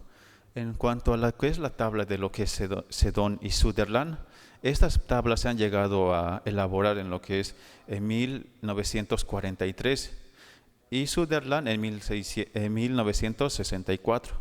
Pero en estas habla de lo que es la neuropraxia, la axonomnesis, la neuropnesis. Sin embargo, estas tablas ya son un poco más antiguas. Sí se rescata lo que es el componente de la explicación de la lesión del nervio, pero en cuanto a los pronósticos, podríamos decir que la rehabilitación ha abierto un abanico de posibilidades, porque antes solo se podría decir en una axonomnesis o una neuropnesis, ya no, el pronóstico es bastante malo, el pronóstico está reservado. Pero con rehabilitación se abre un abanico de posibilidades muy grandes, incluso con lo que es el intervencionismo. En estudios recientes ya se puede incluso hablar de lo que es el plasma rico en plaquetas perineural, intraneural, y esto crea un mecanismo que llega a aliviar incluso muchísimo más la recuperación, incluso en lo que es la neuropnesis, ya de mucho tiempo, con una buena cantidad de diámetro, ya lo declaran que no va a recuperar, pero incluso en estudios recientes hay injertos nerviosos en los cuales se les realiza lo que es la infiltración de plasma rico en plaquetas y llega a poder recuperar. O sea, la rehabilitación abre un abanico tan grande, incluso de poder romper estas escalas que llegamos a manejar, porque las posibilidades son infinitas con la rehabilitación y el paciente como tal tiene una mejor recuperación. Entonces, ese es un plus cuando se les realiza un buen examen, una buena historia clínica y un buen examen físico, se llega a un buen diagnóstico. Un buen diagnóstico nos permite poder hacer o solicitar, si es que se pudiera, un estudio complementario correcto. Ambos nos llegan a dar el diagnóstico definitivo, lo que nos permite hacer un buen tratamiento. Y un tratamiento de la mano de medicina física y rehabilitación, pues las posibilidades son infinitas. Y el pronóstico mejora bastante. Entonces, esa es la parte en la que podía rescatar la importancia de lo que es nuestra especialidad. Sin nada más que decir, muchas gracias por su atención y un abrazo desde Bolivia.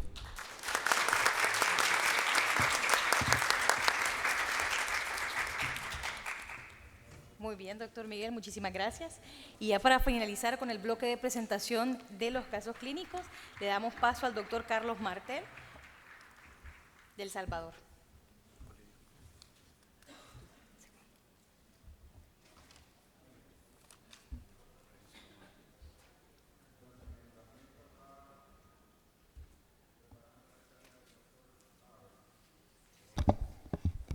Bueno, muy bien. Tengan todos muy buenos días.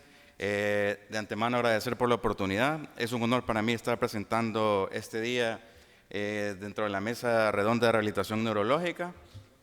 Sin más, vamos a comenzar con la presentación del cuadro clínico. Es sobre una lesión medular de origen traumático en un masculino de 24 años de edad, militar de profesión, dentro del cual se encontraba de licencia y bajo los efectos de las bebidas alcohólicas tuvo un mecanismo de lesión de accidente de motocicleta, impactando contra estructura de tendido eléctrico. Cabe recalcar que es un poco bizarra la definición, sin embargo me costó encontrar una palabra porque no sabía si realmente poste o columna o pilar es semejante en todos los países de tendido eléctrico. La cuestión es que era un poste de tendido eléctrico de concreto. El inicio del padecimiento es en julio del 2023, con un diagnóstico inicial de múltiples traumas. Muy bien, dentro del cuadro clínico a la evaluación inicial en el Instituto Salvadoreño de Rehabilitación Integral, se tiene que, en la historia, había una historia de trauma, ¿verdad?, en la cual se refiere que había múltiples traumas, valga la redundancia, pérdida del estado de conciencia de tiempo indefinido. Además, se le colocó tubo de tórax, fue referido de un hospital periférico hacia el Hospital Militar Central. Hay que tomar en cuenta que este paciente termina en sanidad pública, puesto que según las leyes marciales, cuando están bajo licencia y bajo efectos del alcohol, si tienen alguna situación en la que pongan su vida en riesgo, pierden todos los derechos posteriores a esto. Entonces, de esa manera termina en la sanidad pública. Hay que tomar en cuenta que de hospital periférico es referido hacia el hospital militar, donde diagnostican una fractura vertebral al nivel de T8 y se le realiza una instrumentación transpedicular. Cumple 40 días de ingreso hospitalario. Hay que tomar en cuenta que durante el hospital militar no tuvo ninguna intervención por medicina de rehabilitación.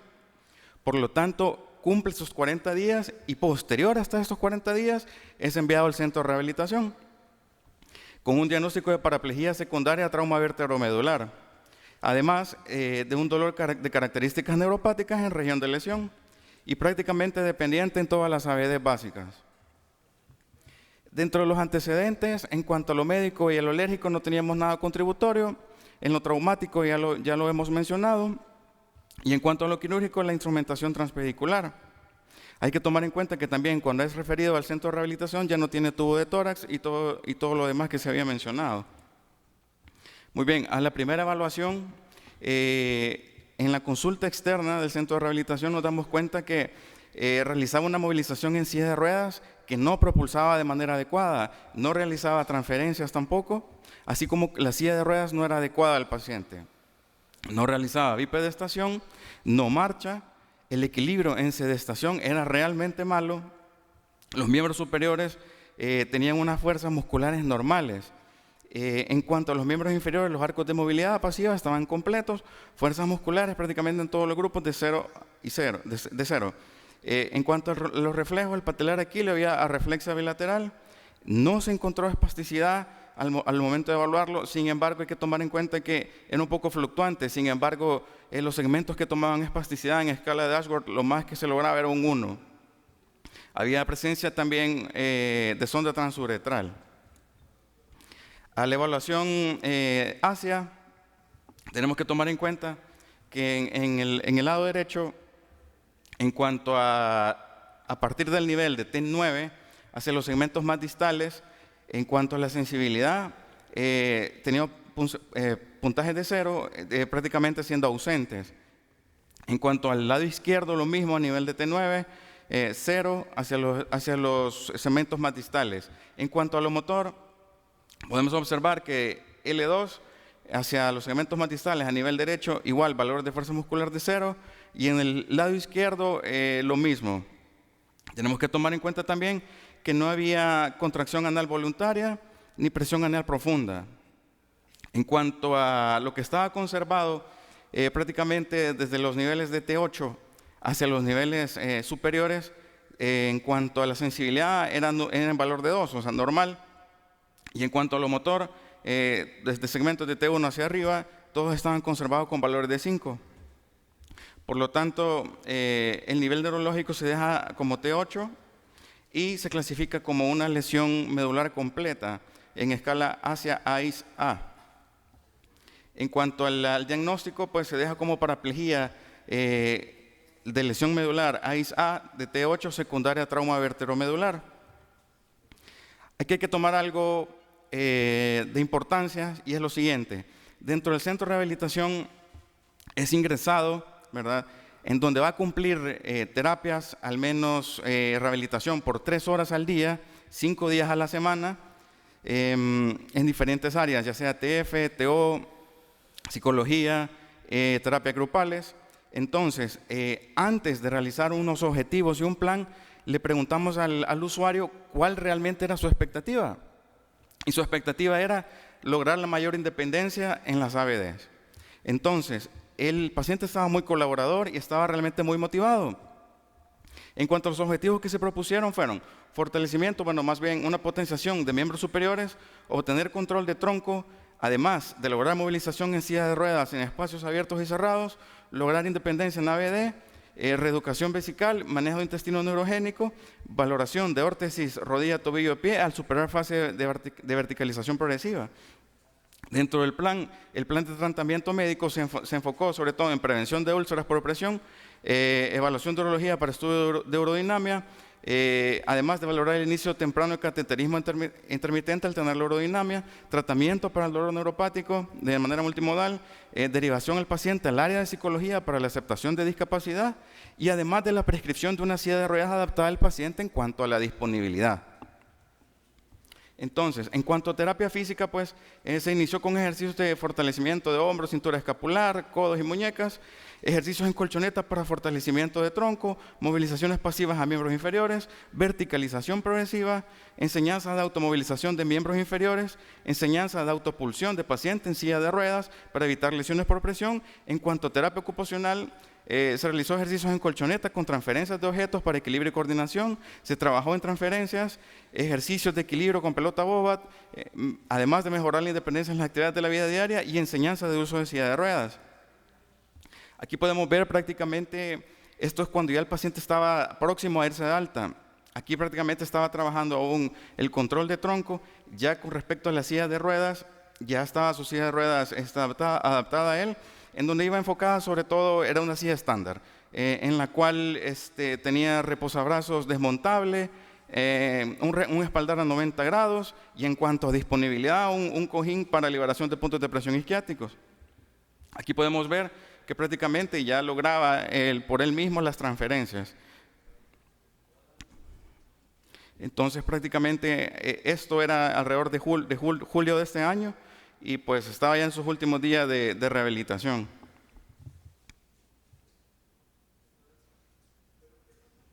Muy bien, entonces ocurre algo curioso y que pues a mí por lo menos me llenó de mucha alegría y es el hecho que se le logró reintegrar en el deporte adaptado.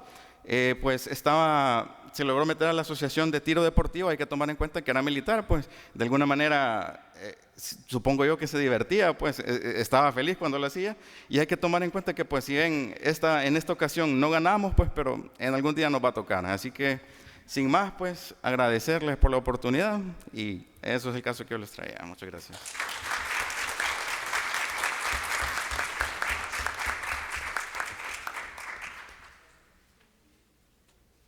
Muchas gracias, doctor Martel.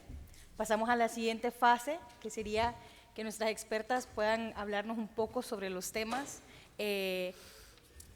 enriquecernos un poco más con sus conocimientos sobre lo que es la patología neurológica, que ya vimos que es una variedad de patologías que se pueden beneficiar del manejo de rehabilitación. Si gustan, se pueden quedar dentro de su silla y solo platicar. Comenzamos, si quieren, con la doctora Pajaya y luego pasamos con la doctora Melina Longoni. Ok, gracias. Quiero felicitar a los ponentes.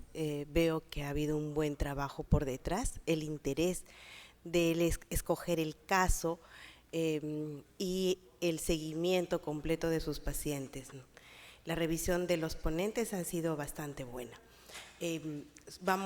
Vamos a dar algunas cosas y puntuar algunas situaciones en relación a sus ponencias. Me encantó la exposición previa del doctor Pavel, donde nos encajaba cuál es nuestra función, quiénes somos, ¿no?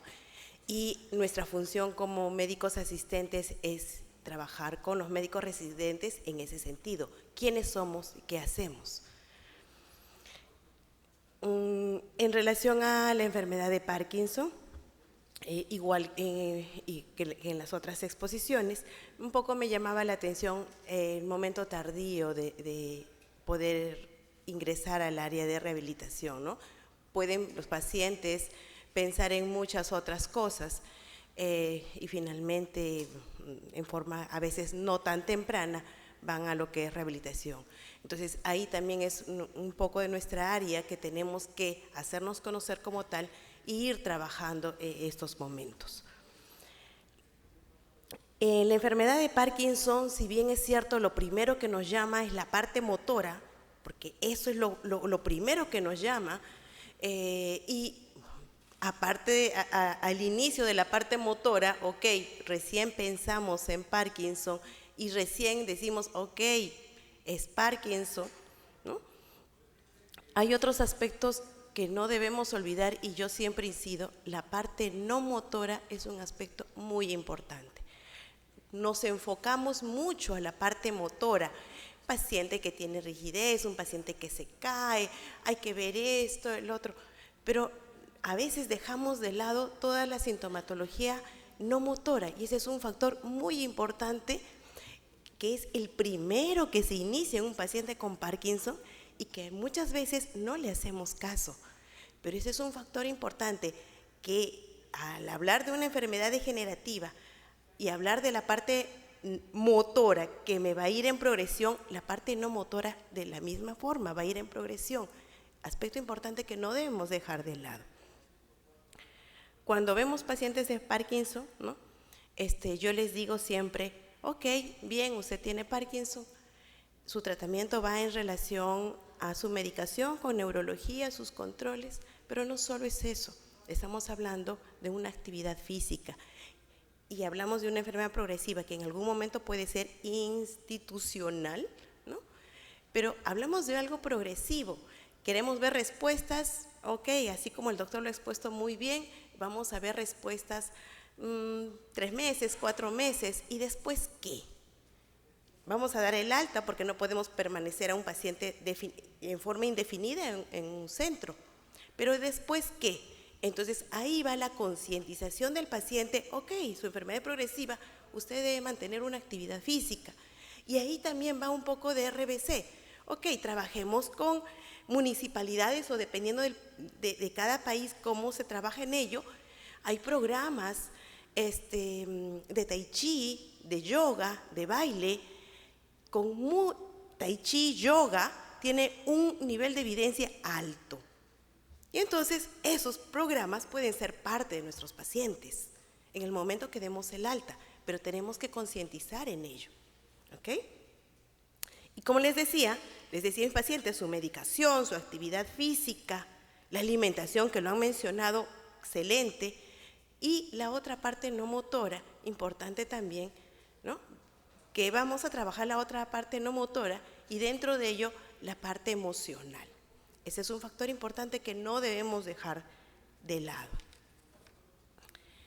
En relación a la enfermedad de ELA, igual que el Parkinson, es una enfermedad degenerativa, ¿no? En esta enfermedad degenerativa, bueno, a veces el Parkinson no es tan rápido en algunas situaciones como en el ELA, que va a depender el tipo de ELA que estemos hablando, ¿no? Pero yo quiero enfocar aquí cuál es el papel del médico rehabilitador, ¿no? El paciente puede tener alguna sospecha, ok, finalmente termina con neurología da el diagnóstico.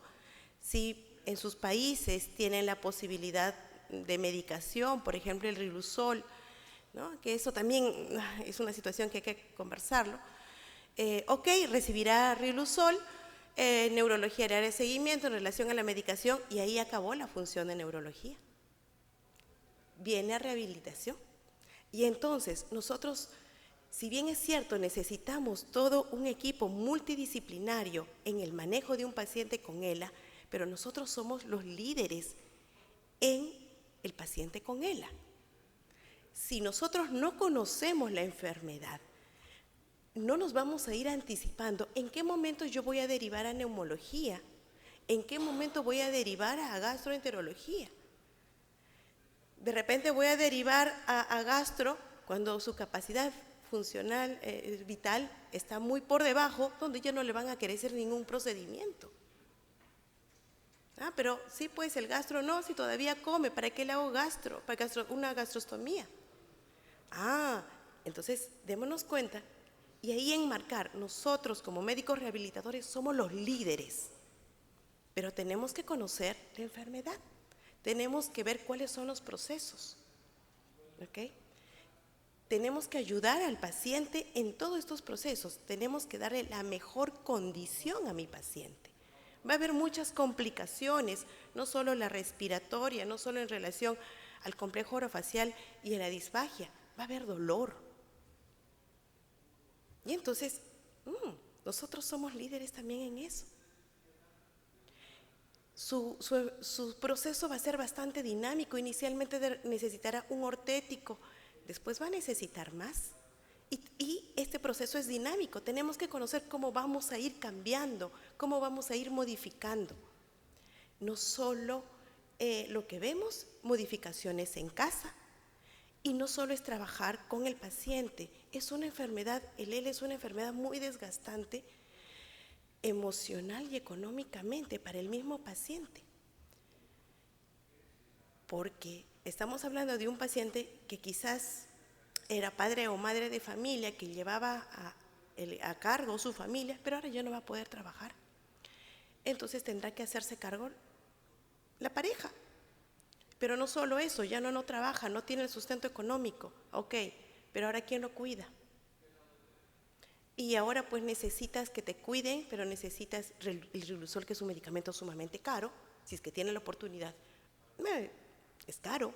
Necesitas ortéticos, necesitas una silla de ruedas especial, necesitas modificaciones en casa.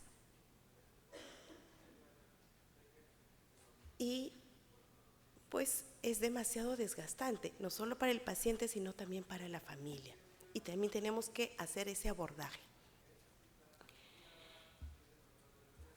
A mí me gusta usar mucho la escala del ALSFR, no solo porque me va a dar un pronóstico en relación al tiempo, sino en que me ayuda a dividir el tipo de compromisos que tiene el paciente, ¿no? De la parte vulvar, de la parte motor fino, motor grueso y la parte respiratoria, y hacer un seguimiento de cuáles son las áreas que se va comprometiendo en forma específica y hacer un abordaje incluso antes de, porque yo sé qué es lo que va a aparecer, ¿no?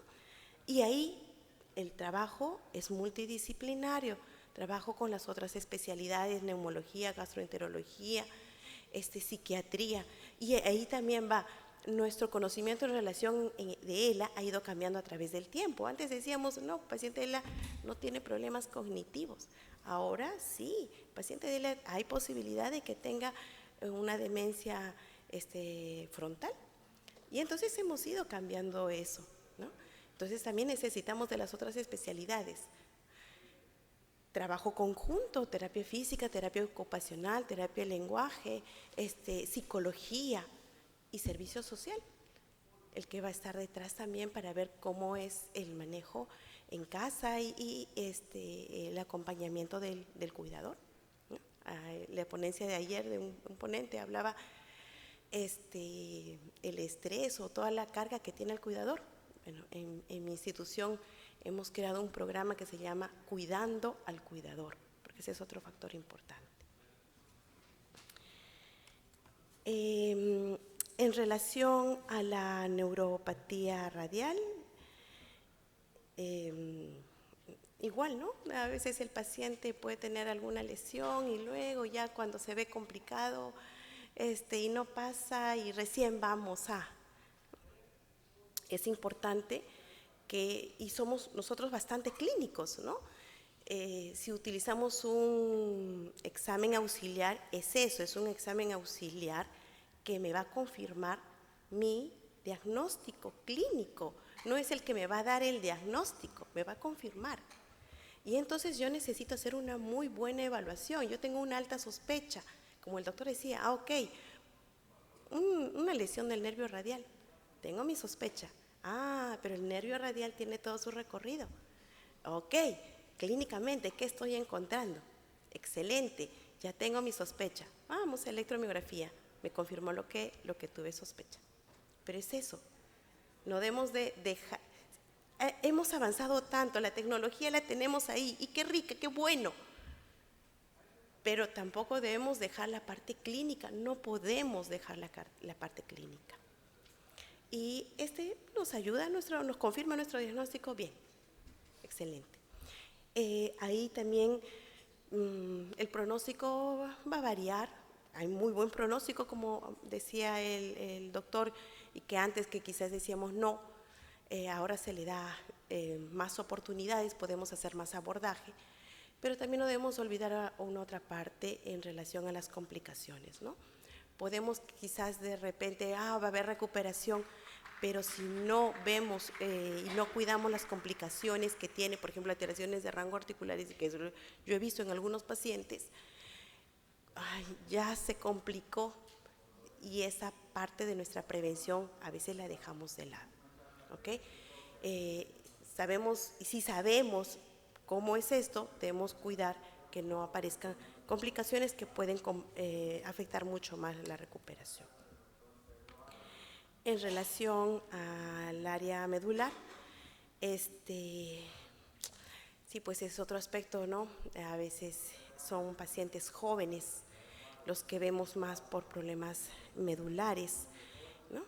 Y ahí la doctora Melina, que es la experta en el área medular, yo ahí un poquito rescatar algo, por un accidente de tránsito o un accidente traumático, como en el caso ha sido, donde ha habido pérdida de conciencia, que puede haber un TEG también asociado, ¿no? Y entonces es importante explorar cuánto un paciente con TEG, las manifestaciones clínicas a veces puede ser muy pocas motoras, pero ahí hay un compromiso cognitivo y conductual también, ¿no? Entonces, eso es muy importante porque si tiene un compromiso cognitivo o conductual, también nos va a limitar en el proceso de rehabilitación, ¿no? Siempre nos llama lo más llamativo, como les decía antes, ¿no? Que es la parte medular, pero no debemos de dejar de ver los otros factores que pueden interferir en nuestra rehabilitación. Eso es lo que puedo aportar por ahora.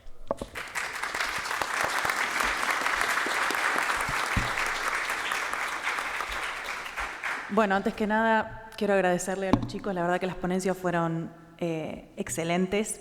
A mí particularmente este comité me llena de orgullo porque lo armamos en el 2012. Ahí tengo a mis 2 hijitas. Y para mí, la verdad que ver que esto sea una realidad hoy me llena mucho de orgullo. Yo voy a hablar un poquito más general porque creo que todos lo hicieron muy bien y Jessica lo terminó con un moño finalmente dándole la conclusión a cada uno de los casos. Hola.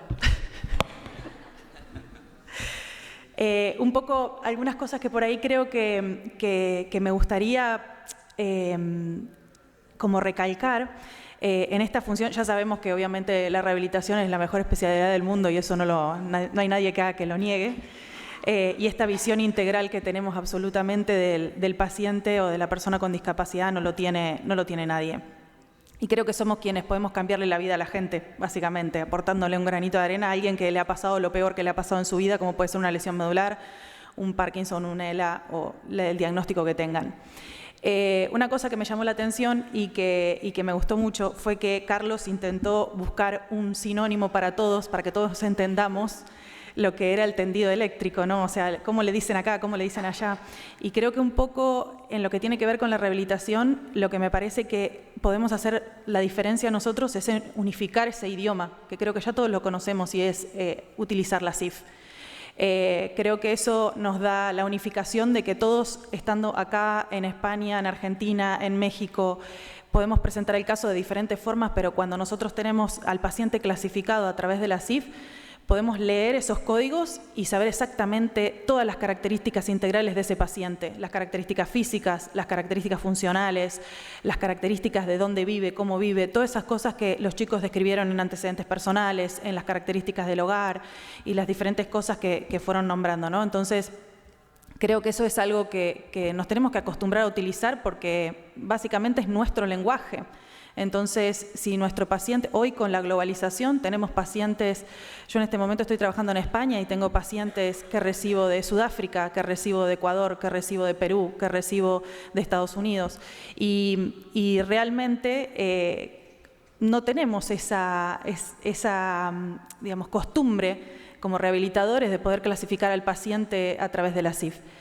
Y otra cosa que creo que también estaría bueno como para tenerlo en cuenta digamos, dentro de todas estas clasificaciones y las escalas, también tener en cuenta las escalas de calidad de vida, porque creo que eso es lo que nosotros aportamos, calidad de vida a la gente. Planteamos nuestros objetivos de tratamiento a través de una lista de problemas que tiene ese paciente, motores, sensitivos, digestivos, o sea, de cualquier tipo, y planteamos nuestros objetivos. Pero también me gustó una de las cosas que dijeron los chicos, que es ¿qué esperás, ¿no? de esto? ¿Cuál es, al paciente le preguntaba, ¿no? ¿Qué esperás de esto? ¿Cuál es tu objetivo? Y a veces eso también nos olvidamos, ¿no? Pensamos que como somos los profesionales que tenemos la autoridad, sabemos qué es lo que los pacientes necesitan y quieren. Bueno, entonces primero vos tenés que hacer esto y esto. Y yo he tenido pacientes, y eso me llevó mucho por el camino de la rehabilitación y la sexualidad, que me decían, pero yo no quiero aprender a manejar una silla de ruedas, yo quiero volver a tener relaciones con mi pareja, ¿por qué vos me insistís que yo tengo que manejar una silla de ruedas? Y cómo nosotros planteamos los objetivos desde lo que nosotros pensamos que el paciente quiere. Es una obviedad, ¿no? O sea, pensamos nosotros decir, bueno, tiene que manejar la silla de ruedas porque le va a dar autonomía, por supuesto, pero a veces nos olvidamos que esto es una negociación. ¿Qué quiere el paciente fundamentalmente y cómo hacemos nosotros para llegar a ese objetivo? Y por último, también una cosa que por ahí extraña un poco, pero más que nada por una cuestión de que es una de las áreas que más me gusta, es la parte de la sexualidad, ¿no? Siempre nos olvidamos de eso. Pensamos que hay muchos mitos en relación a eso. Hay muchos mitos en el hecho de decir, inclusive entre nosotros mismos y con nuestros colegas y con los profesionales que están con nosotros, de decir, este paciente tiene Parkinson, tiene ELA, tiene una lesión medular, tiene una neuropatía, o sea, tiene cosas más importantes que pensar que a ver cómo rehabilita su sexualidad. Pero realmente, muchos de los estudios que hay en relación con la sexualidad, con diferentes patologías neurológicas, a largo plazo, la sexualidad es una de las áreas más importantes y que nosotros no tratamos en el periodo de rehabilitación aguda. Y yo siempre le digo a los mismos cuando doy clases a un grupo de residentes, y es que si ustedes quieren ser médicos memorables para sus pacientes, hablen de sexualidad. Eso requiere de un compromiso importantísimo con el paciente, pero sobre todo con nosotros mismos, porque cada uno de nosotros tiene que tener mucha seguridad para hablar de sexualidad. O sea, no es algo que normalmente hablemos, ¿no? O sea, inclusive nosotros mismos tenemos un concepto de sexualidad diferente. Si yo le preguntara a cada uno de ustedes qué piensan de la sexualidad, todos me darían diferentes terminologías o diferentes conceptos de lo que consideran que es la sexualidad. Y si preguntamos en una cultura musulmana, nos van a dar otro concepto de lo que es la sexualidad. Entonces, eso nosotros mismos nos tenemos que despojar de muchas de esas cosas, ¿no? O sea, es algo que, bueno, yo no me hago cargo de esto, esto es de la psicóloga, esto es del urólogo, esto es de... pero está bien, uno puede no sentirse cómodo en ese lugar, pero tiene que brindarle la posibilidad al paciente de que es una problemática que se puede abordar y la puede tratar con alguien. No me voy a extender más en este tema, que podría hablar horas, pero bueno, la verdad que como resumen, creo que las presentaciones fueron muy buenas. Los felicito de nuevo, chicos, la verdad para mí es un orgullo que hoy estén presentando en este congreso, que es un congreso que hace más de 12 años no tenía la posibilidad de tener residentes que pudieran presentar y hoy están a la par de cualquier profesional egresado de muchos años. Así que gracias a ustedes por estar acá.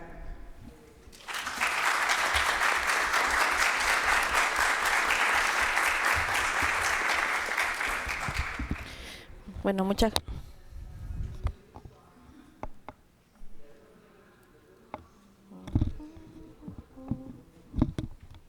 Hola. Hola.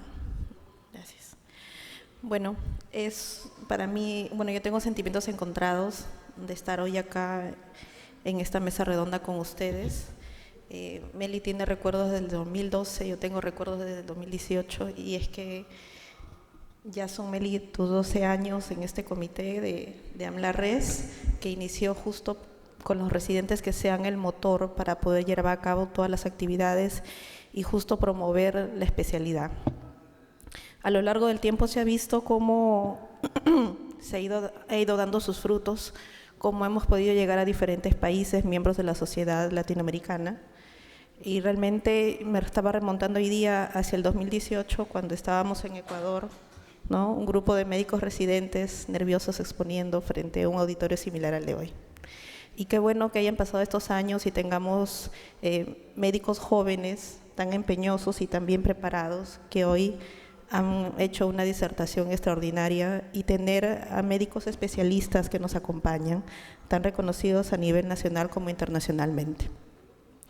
Es así que hoy quisiera dar un reconocimiento a Melina por tanto acompañamiento que nos ha hecho a lo largo de estos años, y es esto lo que iniciaste, Meli, y que queremos seguir llevando adelante. Es un pequeño presente a nombre de AMLAR, por tu compromiso que sé que será eterno con AMLA-RES.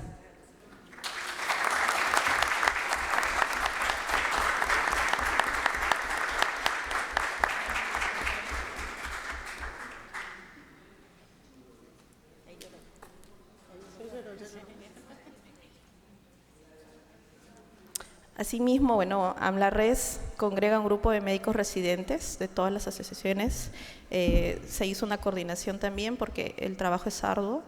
Convoqué a 2 colegas de mi confianza, entre ellas la doctora María Fernanda Calderón, responsable de la mesa redonda de hoy, que definitivamente, si ustedes ven lo bien que se ha desenvuelto, es justamente y gracias a ella. También un presente para ella.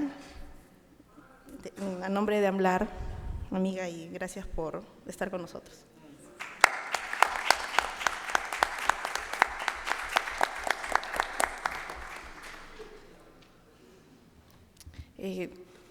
Un reconocimiento también bastante especial a un residente que la verdad que nos ha dado bastante de la mano en todas las actividades, muy comprometido, muy proactivo, y especialmente en esta actividad magna que tenemos en AMLAR, que es el Congreso.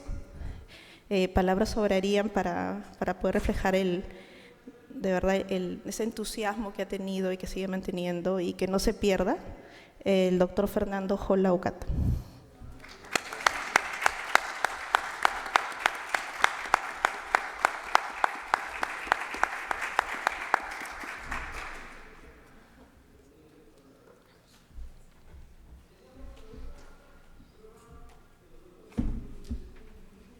Muy bien, siguiendo con estos reconocimientos, queremos agradecer a nuestra experta nacional, maestra de muchos de nosotros. Inspiración, creo que si teníamos alguna duda en algún momento, siempre la doctora Pajaya estaba ahí para poder explicarnos con paciencia, una y otra vez a veces, para que podamos comprender, para que podamos entender todo lo que implica lo que es la rehabilitación neurológica. Y bueno, ese reconocimiento para usted, doctora, por su aporte en esta mesa redonda, y creo que la formación de muchos de los que estamos acá.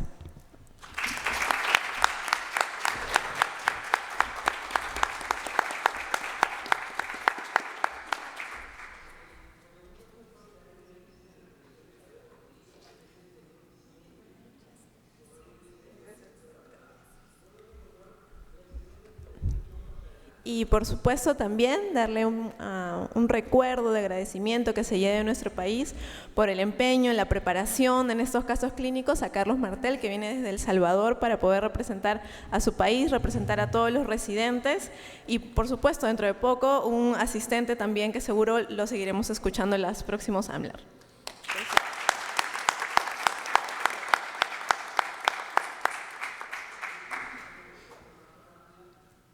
Antes de continuar con los agradecimientos a nuestros ponentes, igual agradecer porque igual en el 2018 recibí una llamada para poder formar parte de esta familia, y el año pasado también recibí una llamada de la doctora Viviana. Le agradezco por su confianza para poderme unir a ella en la coordinación de AMLA-RES. Los invito a los residentes a seguir formando parte de estas actividades, realmente son sumamente enriquecedoras, es una oportunidad para conocer personas a nivel de toda Latinoamérica o incluso de todo el país, crecer aumentar nuestra seguridad, promover y hablar sobre lo que es la rehabilitación, lo hermoso que es esta carrera y la bendición que tenemos nosotros de poder ser herramientas para poder mejorar la vida de estos pacientes que nosotros tenemos. Luego continuamos con el doctor José Espino. Le agradecemos.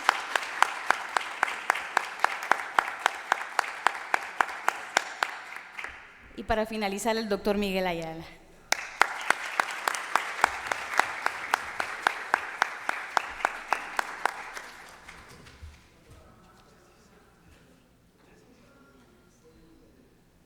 Una vez más, un aplauso para toda la mesa redonda.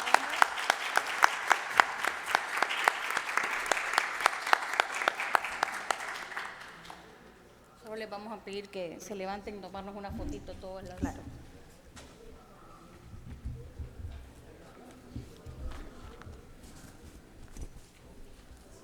Después yo quiero una con ustedes.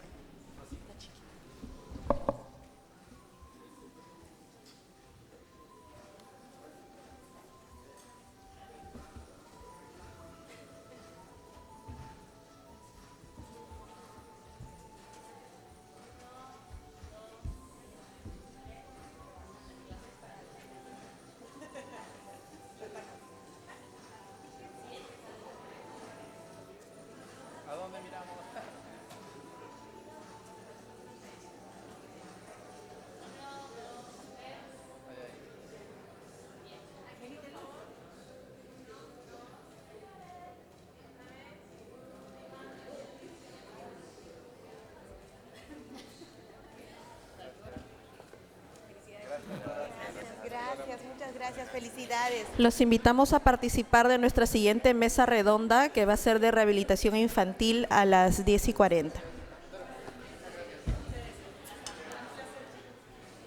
José.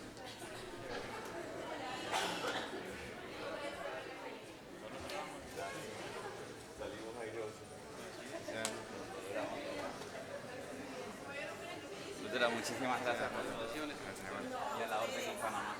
Un gusto. Ponerse al frente no es tan fácil. Y hacer toda la preparación y la exposición estuvo excelente, a nivel. Felicitaciones.